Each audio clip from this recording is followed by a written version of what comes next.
Hey everybody, so 2 days ago I hit 1,000 subscribers. Oh my god. That's awesome, man. Alright, anyway, I don't mean to brag about that, this is not my 1,000 subscriber special video, but the VCR I'm getting coming in the mail tomorrow is. I'm not telling you what it is, but, you will find out sooner. So, I got this Emerson VCP700. It should be VCR700 because this is a recorder. Not VCR, not VCP. VCP means video cassette player, but oh well. Doesn't really matter now, does it? And it's a typical top loader. It's a top loading machine. It's my top loader. So here's the door for it. The cover for it. And this had to be repaired before. So I had to do a few things to this guy in order for it to work. I cleaned everything up. I greased the gears, greased the moving parts. I had to replace this eyelet tire down there. I'm sorry, it's a little too shiny here. So I'm sorry, it's just a light. I'll just show you. So here's the eyelet tire that needed to be replaced. Here's the original one. You might not see it, but this one feels hard, unlike the other one. The harder the tire gets, the less power it's going to move the spindles. It's a pretty easy fix, but it took me a while to get to the bottom side to inspect everything because it's not easy to get to the bottom side on this. I had to take this circuit board off. I had to take a lot of things apart to get to the bottom side. I didn't have to take the chassis out, but I had to take the bottom cover off, which exposed the circuit board. The reason why it's hard for me to get at it, the circuit board does come off, it's just there's wires that's preventing me from getting into it, so I had to move some wires a little bit in order to get to the bottom side. And I didn't expect much. There was no loading belt, actually. It's all gear driven, so that's a good thing. And it uses a separated capstan motor. And the belt did not have to be changed. It worked. It still was able to turn everything well. Everything, it was like almost near perfect. So I didn't even have to do anything to that belt. I checked everything though. I did oil the capstan bearing, and I did oil the capstan motor bearing and the loading motor bearing. But this is a direct drive idler motor, so it sounded fine enough. So I didn't even have to. I didn't even feel like I didn't have to oil that bearing. If you don't know what I'm talking about, you can't really see it, but no, you can't really see it. Hold on, let me turn this over. Sorry about the mess, guys. This is me. This is what I have to do in order to get these things running up again. Can't really see it, but come on. Can't really see the idler pulley because that metal thing is hiding it from view.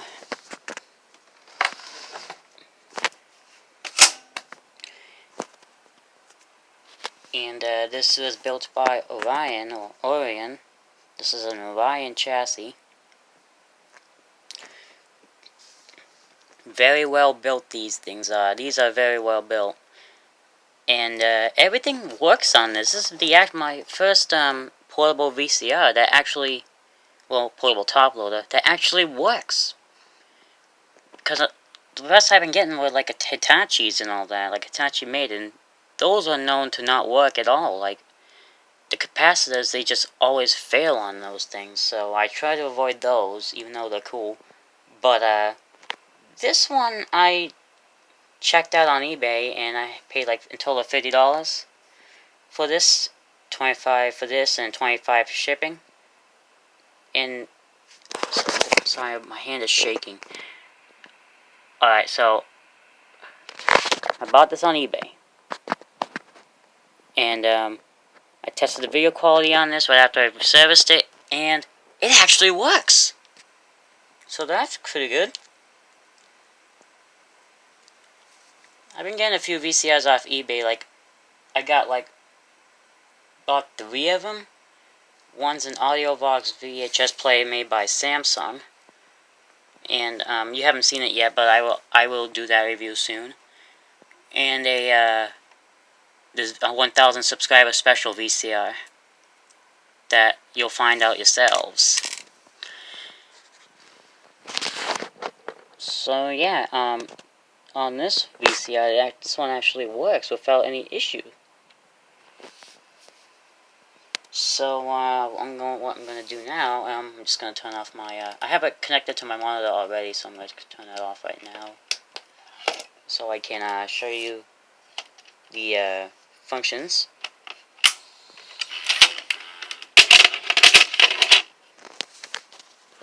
Here are the controls. Well, the controls are here. There's the tracking control here. Have microphone jack, remote jack, and the AV connectors. And if you want, you can run it on DC, 12 volts though. And it comes with a separate plug. It uses like a battery. This can be run on a battery, like a special kind of battery, or a regular plug. Let me show you what I mean. So this is what a battery would look like.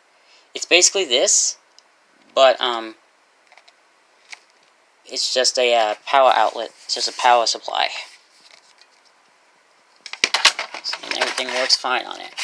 You load this up like a car cassette player. Now it's ready to turn on. So yeah, anyway, let's take a look and see how this works. Goes in like so. You know, this is actually built in 1985. It's 35 years old, and the tape doesn't automatically load, so I have to press play for the tape to load. So let's press play.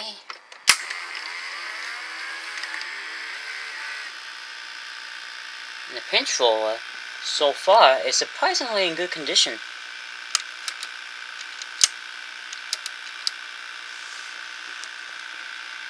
So it's playing an SLP. You can see because it's moving very slow. Forward search works without an issue. Reverse search.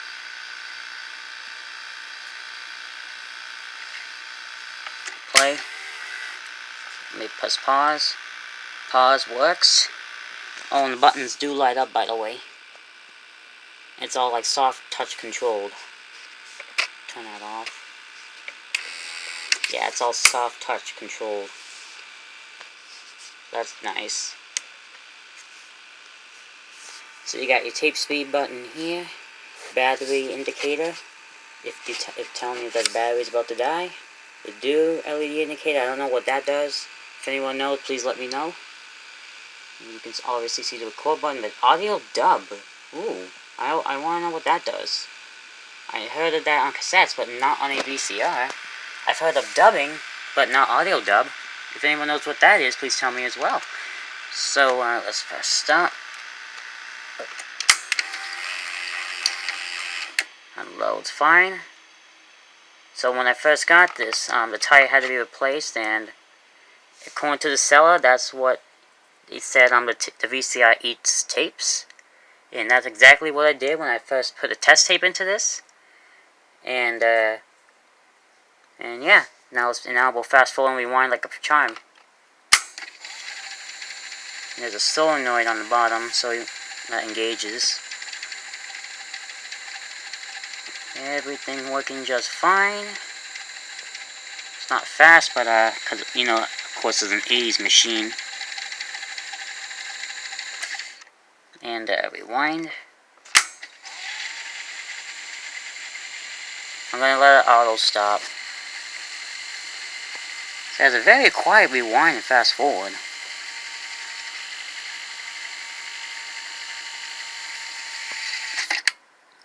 That's stops like that. And it goes all the way to the beginning of the tape. Show you. Yeah, there we go. So yeah, this VCR works pretty well. Pinch roller did not even need to be replaced. Pinch roller works. It's not chewing up the tapes. And let's take a look a little bit more. Hold on, let me feel this. Ah, yes, plenty of torque. Plenty of torque. Yes, so this tire is good for this one. So yeah, there's not really much to show you up in the top area. It's just pretty basic. But now I might as well show you the picture quality. So let me just turn that on. Turn my monitor back on. Okay. Now I'm gonna think of a tape to test it with. Be right back. Alright, so this is what the unit looks like assembled. Let me just take this off so you can see. This is what it actually looks like assembled.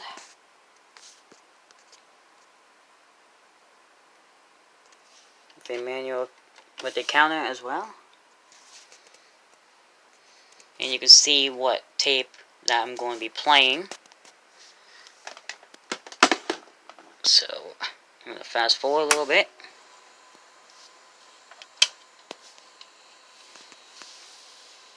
Then press go.